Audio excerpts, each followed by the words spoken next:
জিলাপি খাওয়া জায়েজ না না জায়েজ? জিলাপি বুঝেন না?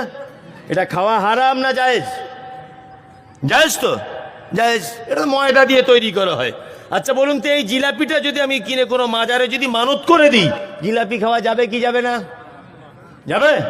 হারাম, চলবে না। তার মানে জিলাপি তো ময়দা দিয়ে তৈরি, ও কেন হারাম হতে হবে? আর এর স্থান পরিবর্তন হয়েছে বলে ও হারাম হয়ে গেছে। ঠিক তেমন আপনি নখ কাটেন তো, নখ কাটেন এমনি দিনে কাটেন, আজকে থেকে নখটা শুক্রবারের দিন কাটবেন। মাথা চুল কাটেন না, চুলটা শুক্রবারে কাটবেন। নাভির নিচের অবশিষ্ট চুল পরিষ্কার করেন না, শুক্রবারে করবেন। যদি বলছি শুক্রবারে করলে ওটাও আপনার ইবাদত হয়ে যাবে ইনশাল্লাহ।